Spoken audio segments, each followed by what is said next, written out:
parler, je veux croire que je puis lutter pour sa gloire, car mon bouclier, ma victoire, c'est Jésus-Christ. Je vais à mon Père et ma voile, c'est Jésus-Christ. Je suis bien heureux et ma joie, c'est Jésus-Christ. Et si même dans la souffrance, mon cœur me parle d'espérance, c'est que j'ai mis ma confiance en Jésus-Christ. Sauvé, je ne me glorifie qu'en Jésus-Christ. Pour la terre et le ciel, ma vie, c'est Jésus-Christ.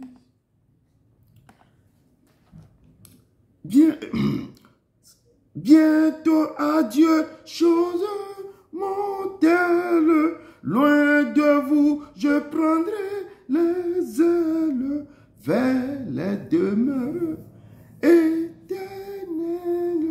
vers Jésus-Christ. J'ai perdu un peu la voix. Soyez les bienvenus encore. Soyez les bienvenus. Donc, je peux dire, qui peut nous relever dans nos chutes? Qui peut nous relever dans nos problèmes? Qui peut nous relever dans tous nos problèmes, dans tous les problèmes terribles? Si ce n'est pas lui, qui peut nous relever dans tout ça? Il est l'Éternel. Il est le Dieu des dieux, Seigneur des seigneurs. Donc, c'est lui seul chez qui nous devons aller avec tous nos soucis. C'est lui seul qui peut nous relever de tous ces soucis, de tous ces problèmes. Et ce soir, l'Éternel nous appelle encore de venir devant son trône, de venir devant sa maison, parce qu'il nous a convoqués. Il est notre Père. Et nous devons aller, nous devons l'adorer. Nous devons lui donner tout ce qui lui-même il a promis de nous donner. Nous devons aller vers lui pour que lui-même il se charge de nos soucis, de nos maladies. Et nous devons laisser cette dernière chanson pour que je rentre dans les choses. Père, je t'adore. Maman Rachel, soyez la bienvenue. Je te donne ma vie. Je t'aime tant. Jésus-Christ, je t'adore, je t'adore. Je te donne ma vie, ma vie. Je t'aime tant. Il faut l'aimer ce Dieu. Il faut l'adorer. Il faut l'adorer. Il faut que vous donnez à lui. Père, je t'adore, je t'adore. Levez la voix et adorez ce Dieu en ce moment. Parce qu'il marche au milieu de son peuple. Adore-le, adore-le, adore-le parce qu'il est l'Éternel. Je te donne ma vie, ma vie. Je t'aime tant. Jésus-Christ, je t'adore, je t'adore. Je te donne ma vie, ma vie. Je t'aime tant. Saint-Esprit, je t'adore, je t'adore.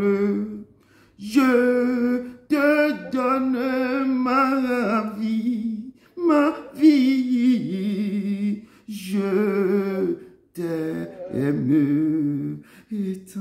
Il veut que nous l'adorons. Il descend dans le louange. Il siège dans le... Adore-le. Il faut lever la voix pour l'adorer. Comme il a dit dans notre Père qui est Jésus, que ton nom soit sanctifié. Nous devons lever la voix maintenant pour sanctifier son nom. Il faut sanctifier ce nom. Il faut glorifier ce nom. Il faut élever ce nom jusqu'au plus profond. Il faut élever ce nom jusqu'au ciel. Adore le Père éternel. Tu veux que le peuple de Dieu lève la voix maintenant pour glorifier le Dieu, pour élever son nom. Père, ce soir, nous sommes là pour élever ton nom, pour adorer ton nom, pour sanctifier ton nom, parce que tu es l'Éternel, tu es le Seigneur des Seigneurs, tu es le lion de la tribu de Juda, tu es l'agneau immolé. Adore ce Seigneur, ce que tu nous fais est grand et merveilleux. C'est pourquoi ce soir, ton peuple est devant toi pour t'élever, pour t'adorer, pour t'élever. Adore, élever la voix maintenant pour élever le nom de son, élever nos voix pour adorer, pour sanctifier, pour glorifier son nom. Seigneur, tu es l'Éternel, tu es la lumière du monde, tu es le rejeton de David, tu es celui qui était, qui vient le Tout-Puissant. C'est toi qui es tout pour moi, papa. Sans toi, je ne suis rien sur cette terre. Mais papa, je viens ce soir devant ta grâce, devant ton trône de la grâce,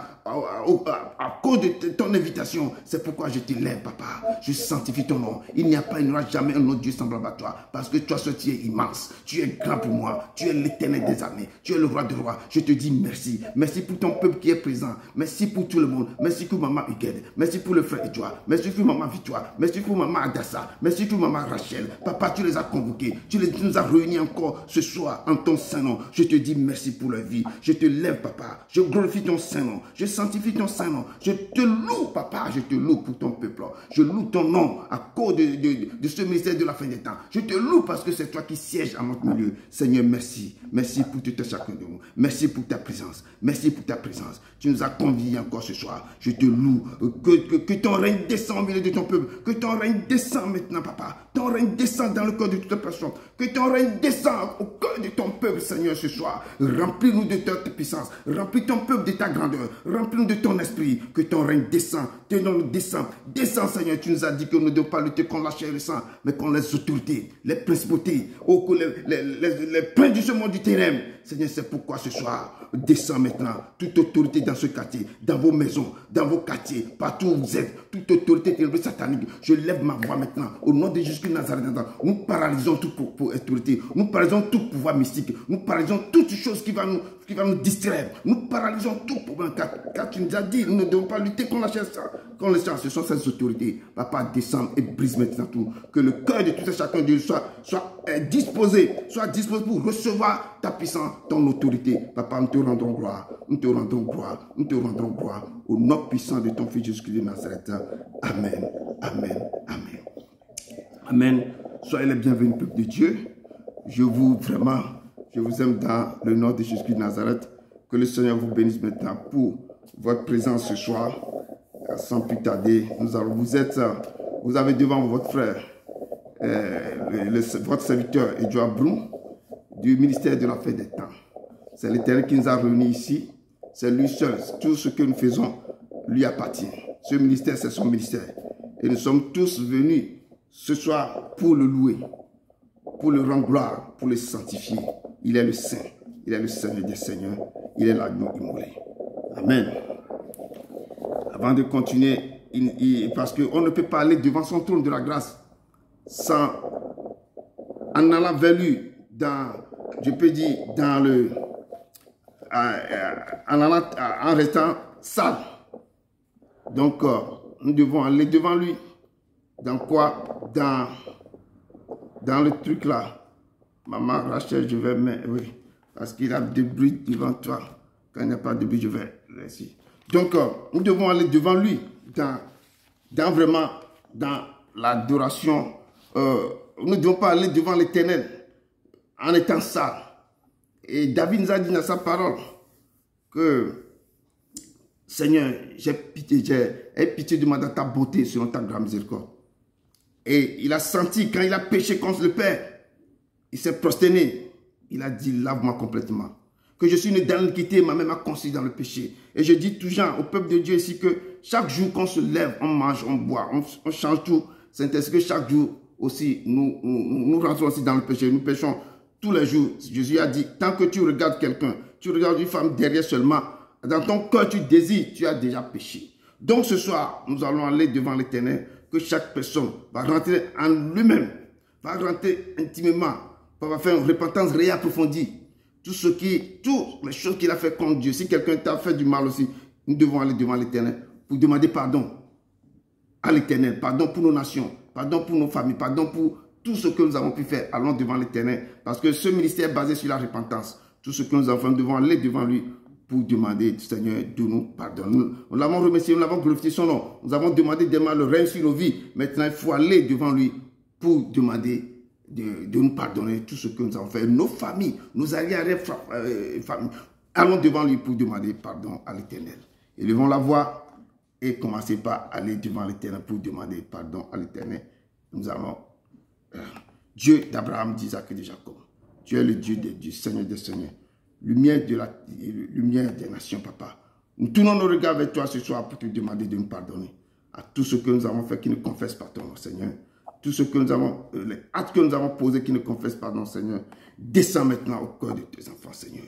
Père, j'ai péché contre toi, papa. Tout ce que j'ai fait, en pensée, en action et en mission. Si j'ai péché contre quelqu'un, tout ce que ma famille, tout ce que mes grands-parents, mes arrière-arrière, ils ont fait, Seigneur, je retourne vers toi ce soir pour te demander pardon, papa. Pardonne-moi, Père. Pardonne ton fils ici présent. Pardonne ce ministère. Toute personne qui est connectée ce soir. Père éternel, tu sois pardonne tout le manquement. Tout ce qu'ils ont pu faire, Seigneur, qui ne confessent pas ton nom. Seigneur, je retourne vers toi pour demander pardon. Pardon pour la vie. Pardon pour nos nations. Pardon maintenant, Seigneur. Pardonne ce moment, papa. Pardonne ce pays. Pardonne le pays respectif. Pardonne toute personne qui est connectée ou personne qui va écouter ce Dieu avant ou bien les vidéos. Seigneur, du lieu de ta demeure, pardonne tout le manquement. Pardonne toutes les fautes. Pardonne tout ce qu'ils ont pu faire. Oh papa, je remets nos nations en tes mains. Je remets nos familles en tes mains. Je remets nos amis, papa. Tous les autres, tout ce qu'ils ont ramené dans la maison. Toutes les choses qu'ils ont ramenées plus tard. Ou qui sont les hôtels. Papa, je te demande pardon.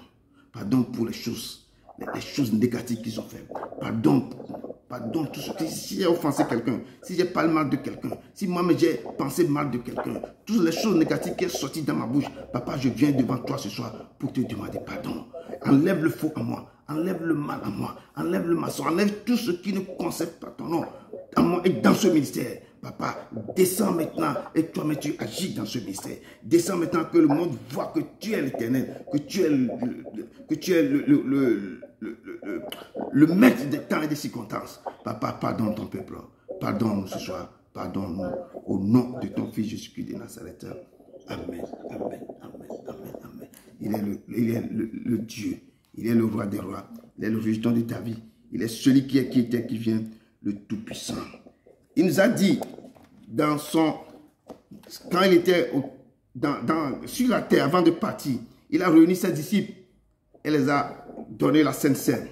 Il les a dit, prenez et mangez car ceci est mon corps. Et puis il a donné la coupe du vin.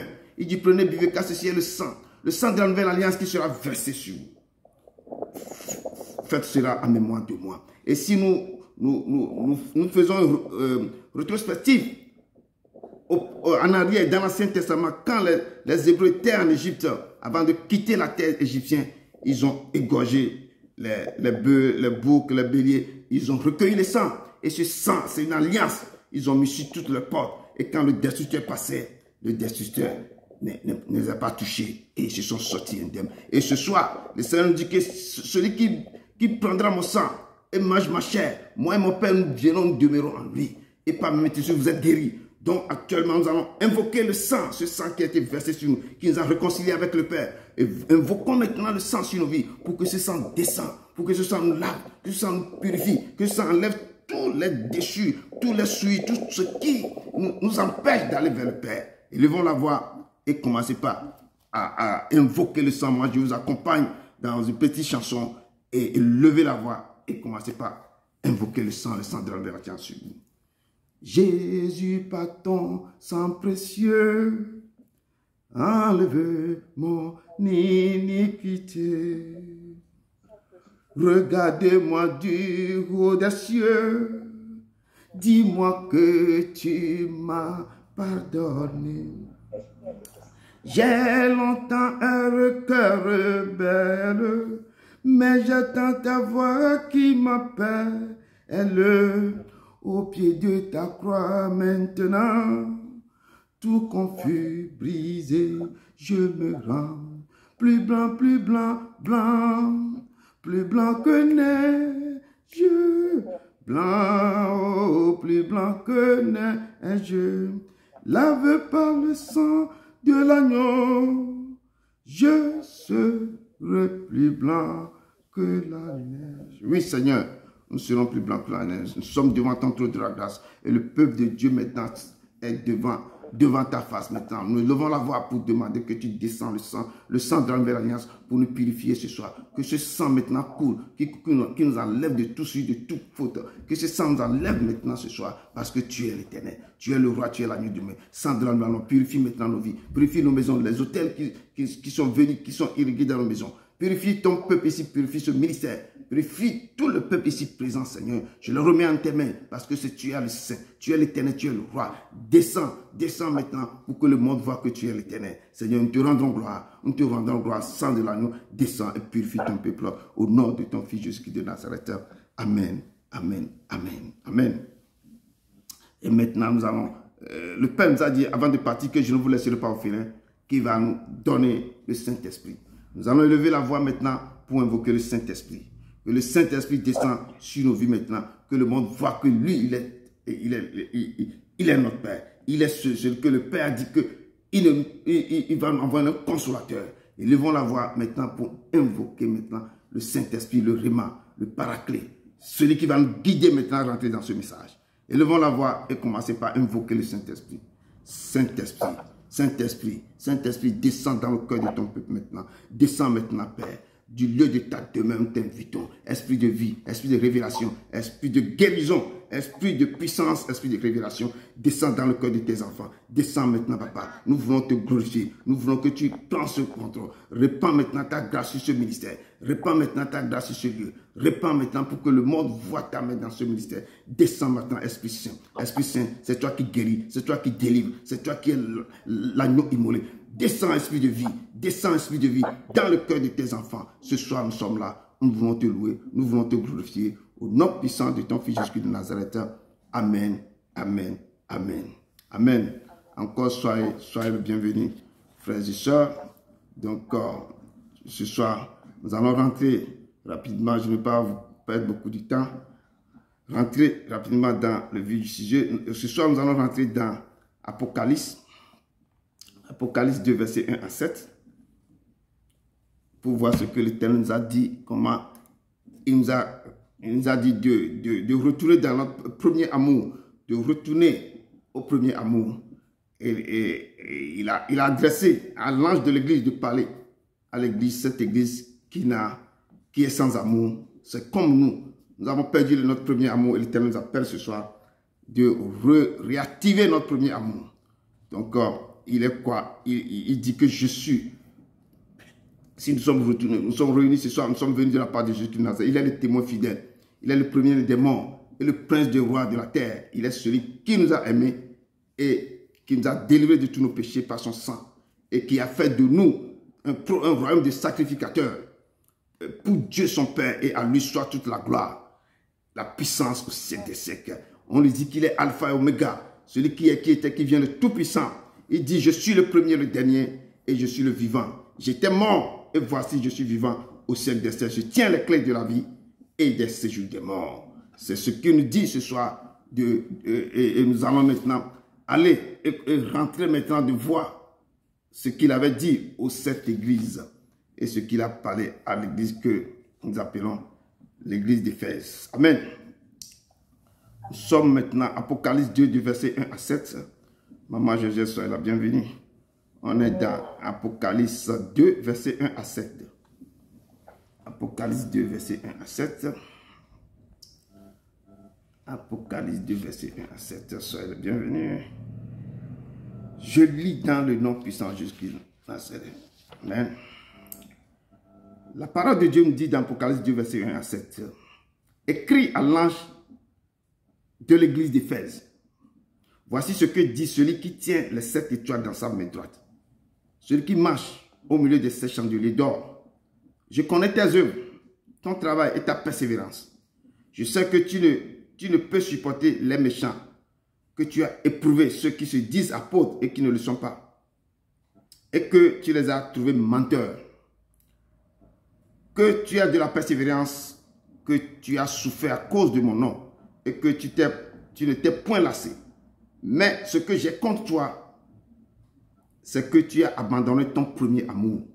Souviens-toi donc d'où tu es tombé. répands-toi et pratique tes premières œuvres. Sinon, je viendrai à toi et jeterai ton chandelier à sa place, à moins que tu te repentes. Tu as pourtant ceci, c'est que tu es les œuvres des Nicolaïtes, œuvres que je aime aussi. Que celui qui a des oreilles entende ce que l'Esprit dit aux églises. À celui qui vaincra, je donnerai à manger de l'arbre de vie qui est dans le paradis de Dieu. Amen. J'avais déjà prêché sur ça, mais on n'a pas revenu sur ça après. J'avais prêché une fois presque comme ça. Donc, c'est ce que l'Apocalypse nous dit dans ce moment. Dieu d'Abraham, d'Isaac et de Jacob, je te loue, je te rends gloire. Je sanctifie ton Saint-Esprit, descends et fasse-moi complètement, parle au cœur de tes enfants, pour que ta parole, ou bien ce message maintenant, touche le cœur, qui transprenne les choses, qui restaure, qui enseigne et qui conduit, qui édifie. Seigneur, descends, parle au cœur de tes enfants, au nom puissant de Jésus de Nazareth. Amen, amen, amen, amen. Et je peux dire que le livre de l'Apocalypse, ou bien l'Apocalypse, ce livre, c'est un livre vraiment très difficile à comprendre, mais aussi très simple, rempli de trésors. Il est rempli vraiment de trésors, l'Apocalypse, et des richesses. On peut trouver le passé, le présent et le futur. Donc l'Apocalypse a rassemblé tout. Et quand tu lis, c'est un livre vraiment, je dis que c'est très difficile à comprendre. Et dans ce livre, on va voir des choses et après on va rentrer. Donc je peux dire dans ce livre, avant de rentrer dans l'histoire même, au niveau de l'acte des apôtres, il résume l'histoire du christianisme. Pourquoi maintenant l'Éternel parle à l'ange des églises d'Éphèse, à cette église? Il a dit, il écrit les lettres à l'ange de l'église. Donc chaque église, à quoi? À ces anges qui guérissent. C'est comme chaque église, Dieu dépêche. L'onction qui va rester dans l'église, ça dépend de comment l'église s'est plantée. Quelle est la relation entre ce pasteur et le Dieu. Donc chaque église a l'onction qui va diriger l'église. Et c'est l'Éternel qui a parlé à Jean de parler, d'écrire ce que je te dis et de dire cette lettre-là donnée à l'ange de l'église. Donc il y a 7 églises à l'époque.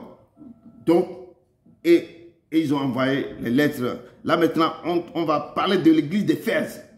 Parce que je veux que le peuple de Dieu qui est réuni devant moi doit retourner au premier amour. C'est pourquoi j'ai choisi la lettre qu'ils ont envoyée à l'église d'Éphèse. Pour que vous retournez à vos premiers amours. Il faut qu'on voit le commencement. Pourquoi les chrétiens doivent retourner au premier amour. On ne doit pas lire seulement, on ne peut pas, parce que l'amour de beaucoup de gens est refroidi. Et on n'adore plus l'Éternel comme on veut adorer. Et donc ce soir, je rentre un peu dans l'acte des apôtres pour pouvoir expliquer quelque chose vite et puis on va toucher les lettres qu'ils ont écrites à l'ange de l'église d'Éphèse. Donc je dis, l'acte des apôtres résume l'histoire du christianisme à travers les siècles. La formation, l'organisation de l'église et du christianisme.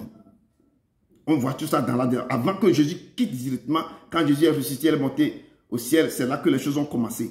Le moment que les apôtres ont reçu le Saint-Esprit, ils ont commencé à œuvrer, à parler de la part de Jésus-Christ. Et c'est là que la création de l'église primitive a débuté et les gens ont été zélés. Les gens, ils ont vraiment l'amour de servir l'Éternel. Et à un moment donné, cet amour a été perdu. Et c'est pourquoi l'Éternel dit que nous devons retourner à notre premier amour. Quand les gens rentrent dans l'église, ils sont chauds. Quelques temps après, ils sont refroidis. Et c'est ça que l'Éternel dit maintenant dans ce passage. Je dis que avec l'acte des apôtres, quand vous lisez l'acte des apôtres, ça résume maintenant quoi? L'histoire du christianisme à travers le siècle. La formation et l'organisation de l'église et du christianisme. On voit tout ça. Et dans l'acte des apôtres, il y a une continuité entre l'activité de Jésus et celle de ses apôtres.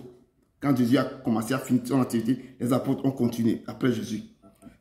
Et Jésus nous a dit, avant son départ aussi dans Matthieu 23, 18, que allez faire de toutes les nations mes disciples, en les baptisant au nom du Père, du Fils et du Saint-Esprit, et en les enseignant ce que je vous ai prescrit, ce que moi je vous ai enseigné. Enseigne-les. Donc c'est ce que nous sommes en train de faire comme ça. Il a dit à ses disciples, allez dans le monde entier. Parce que j'ai le pouvoir dans le ciel, sur la terre, ce pouvoir je vous le donne. Allez dans le monde entier, annoncez ma bonne nouvelle. Et baptisez-les au nom du Père, du Fils, du Saint et enseignez-les tous mes préceptes, mes décès, tout ce que je vous ai enseigné, enseignez-les. Je serai toujours avec vous jusqu'à la fin des temps. Jésus les a dit, et quand Jésus parlait seulement, il montait et il lui est venu les arracher aux yeux de leurs disciples. Donc, mais ainsi, c'est ainsi né quand les disciples commençaient par œuvrer. Autant quand je suis parti, ils ont reçu l'onction, ils ont commencé à rentrer dans le pays, dans Samarie, Jérusalem et jusqu'à l'extrémité du monde. Ils commençaient maintenant à parler. Ainsi naît l'Église et l'identité chrétienne. C'est là que l'Église est née. Et les disciples de Jésus-Christ maintenant, qui au début étaient des Juifs, vont se heurter à leur chef. Les gens s'opposaient à la doctrine de Jésus, ils s'opposaient, puis ils iront un peu partout, partant de Jérusalem, de la Judée et de la Samarie, jusqu'aux extrémités de la terre, ce que Jésus avait dit. Ils ont annoncé la bonne nouvelle de Jésus-Christ Nazareth, et cette bonne nouvelle passera, quoi, ainsi des Juifs et des non-Juifs. Nous ne sommes pas des Juifs, mais parce que nous sommes attachés à Jésus, et nous avons que cette bonne nouvelle maintenant est devenue la sienne. Nous sommes devenus l'héritier maintenant et l'héritière. Donc le christianisme est désormais répandu dans presque tout l'Empire romain et jusqu'à maintenant. Et dans l'Acte des Apôtres, nous montre le processus de cette expansion. Et il s'agit de quoi? D'un changement d'héritage. Comme je dis, nous sommes les héritiers. Et maintenant, nous aussi, nous portons le message de Jésus comme les Juifs. Autant ils ont porté dans tous les trucs là. Donc, quand Étienne, qui est le jeune apôtre aussi, a été lapidé, tué, il y a eu dans ce temps, quoi, ce jour-là, une grande persécution contre l'Église et contre tout, mais excepté les apôtres, mais tous les autres qui adoraient, qui sont les disciples, qui voulaient partager, qui sont les disciples. Ils se sont dispersés tous dans les contrées de la Judée. Et c'est là que la persécution de l'Église a commencé. Et les gens ont perdu quoi? Ils ont perdu l'amour qu'ils ont à donner à l'Église. Donc, ce sont les choses que je suis parti seulement un rétrospectif pour montrer pourquoi dans Apocalypse maintenant, Jésus parle à Jean d'écrit, de dire à l'Église d'Éphèse, parce que je dis chaque Église a quelque chose. Chaque Église détient quoi? Détient les dons, détient l'ange qui contrôle, détient la puissance que Dieu a donnée à ce pasteur. Et l'église aussi détient l'ange qui contrôle. Tu vas aller dans certaines églises, il n'y a que des guérisons. Dans cette église, c'est la prophétie. Il y a des choses dans cette église, c'est l'enseignement. Donc, ça dépend de relations que ce pasteur a avec son Dieu. Et on dépêche cet ange qui est dans l'église. Et les choses, l'église, on va dire que c'est du compas spirituel seulement. Donc, c'est cet ange qui est là-bas qui fait ça. Et Dieu donne le truc là avec le pasteur, le lien que le pasteur a avec son Dieu. Et il dépêche l'ange. Et des fois, tu vas rentrer dans une église, les gens prient, on prie. Si les gens ne sont pas connectés au trône de la grâce, certains, quand le pasteur voit la personne, dit que cette personne, elle est prête à être délivrée. On dérive la personne. Parce qu'on voit que son cœur est attaché au trône de la grâce. Qu'on prie, il reçoit, et on prie, il reçoit. Qu'on touche directement sa guérison au Père. Mais certains sont là. Ils sont là. S'ils les pensaient ailleurs, ils ne sont pas connectés au trône de la grâce. Cette personne viendra dans l'église tous les jours. Mais elle va se poser la question, pourquoi ma plaie ne se cicatrise plus? Pourquoi moi je suis depuis ici, mais je n'ai jamais reçu ma guérison? Parce que les anges sont là avec tout dans leurs mains. Mais on voit que la personne n'est pas prête qu'on le donne. Donc, où la prière qui est en train de faire, la prière n'est pas... cette prière ne plaît pas, n'est pas au truc là, à la volonté du Père. Où ses pensées sont ailleurs. Son cœur est ailleurs. Et toutes les choses qu'il demande, il vient à l'église, il retourne à la maison sans recevoir pourquoi il est venu à l'église. Donc ce soir, le Père nous dit, il dit dans son passage, écrit à l'ange de l'église, voici ce que dit celui qui tient les 7 étoiles dans sa main droite, celui qui marche au milieu de ces chandeliers d'or. Il dit, je connais tes œuvres, l'Éternel connaît l'œuvre que nous sommes en train de faire. L'Éternel connaît notre travail. Dans cette église, l'Éternel connaît tout ce que les gens font dans l'église. Le travail dans l'église. Il dit, votre persévérance, comment les gens sont persévérés dans l'église. Ils cherchent à voir l'Éternel. Il dit à Jean, écris ça et envoie ça à l'église de Fès. Écris ça, dis que tout ce que vous faites dans cette église, je vois vos œuvres. Des fois, quand l'action sans l'œuvre est morte, je vois votre œuvre. Vous avez la foi, je vois. Votre travail, je le vois. Votre persévérance, l'Éternel dit que je vois. Je sais que tu ne peux supporter les méchants. Que tu éprouves ceux qui se disent apôtres. Bon, dans cette église, il dit que je vois que si les gens sont méchants, vous n'arrivez pas à supporter ces gens. Vous n'éprouvez pas ces gens. Je viens. Mais je vois que c'est un pasteur qui se dit pasteur, mais qui ment. Vous ne les supportez pas. Et que dit que ceux qui disent apôtres et qui ne le sont pas, et que tu les as trouvés menteurs. Et la parole nous dit ceci, que tu as de la persévérance, que tu as souffert à cause de mon nom, et que tu ne t'es pas laissé. Donc, le Seigneur nous parle ce soir qu'il a vu notre détermination. Il a vu ce que nous sommes en train de faire. Il a vu dans l'église, je peux prendre cette église comme dans l'exemple de l'église d'Éphèse que l'Éternel a écrit. Il dit que je vois votre œuvre, je vois votre travail, je vois votre persévérance, la façon dont vous persévérez dans ce que vous voulez faire. Je vois tout ça. Et je sais aussi que vous n'arrivez pas à supporter les méchants, les gens qui mentent, qui sont au milieu de vous. Je sais que vous n'arrivez pas à les supporter. L'Éternel dit que je sais. Et que tous les gens qui sont apôtres, mais qui ne sont pas apôtres, je sais que vous les détestez. Et le Seigneur continue de dire que je sais que vous avez de la persévérance. Et à cause de votre persévérance, vous êtes en train de souffrir. À cause de mon nom. Parce que à cause de mon nom, les gens vous détestent. Les gens vous font ceci. Vous traversez le moment difficile. L'Éternel dit que je sais ça aussi. Et que vous ne laissez pas. Vous continuez. Vous n'arrivez pas. Même quand on vous persécute, vous continuez à m'honorer. À courir, à me chercher. Regardez ce soir, vous devez faire autre chose. Mais vous êtes connectés. Certains sont au travail, mais sont connectés. Le Seigneur dit que je vois tout l'effort que vous donnez. Pour les efforts que vous donnez en restant encore accroché à moi. Et je vois tout. L'Éternel dit que je vois tout ça. Vous faites beaucoup d'efforts. Mais il dit que, mais ce que j'ai contre vous, c'est que vous avez abandonné votre premier amour. Il dit dans sa parole que j'ai tellement aimé le monde et j'ai donné mon Fils unique, afin que quiconque croit en lui ne périsse pas, mais quoi? Qui est la vie éternelle. L'amour qu'il a, il nous a aimé le premier. Il dit que vous avez fait tout. Je vois votre persévérance. Je vois votre détermination. Je vois l'œuvre de votre travail.